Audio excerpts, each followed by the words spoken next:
So I've recently found out that a lot of our professors don't know of a common thing that you can do in iCollege to really speed up your ability to make tests and to grade questions, and also to give your students randomized samples of a question library.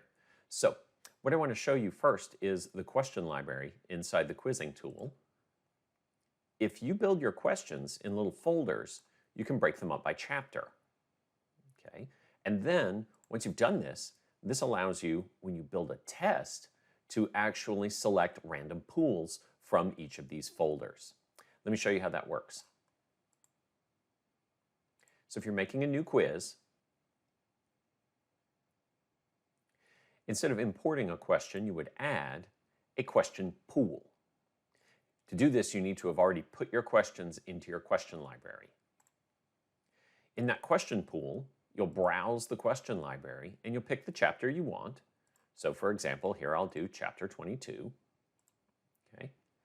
And then I add it. Now it tells me there are 14 multiple choice questions in there because I only put multiple choice questions in there. And I can say I want each student to get 3 questions out of that 14, and I'll call it my chapter 22 multiple choice. Boom.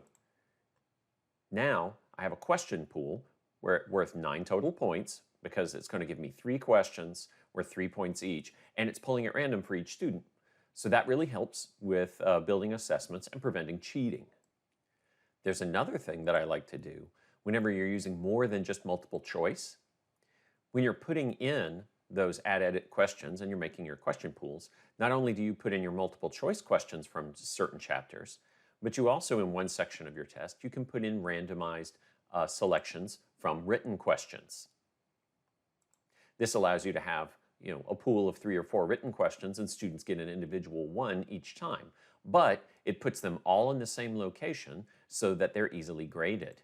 And let me show you a trick about grading those as well. And you don't even have to do this from random questions. This is just for all written questions that require manual grading. Click next to the test and go to grade. Instead of grading by user, you want to grade by question. When you do this, you can scroll all the way down to wherever your written questions are.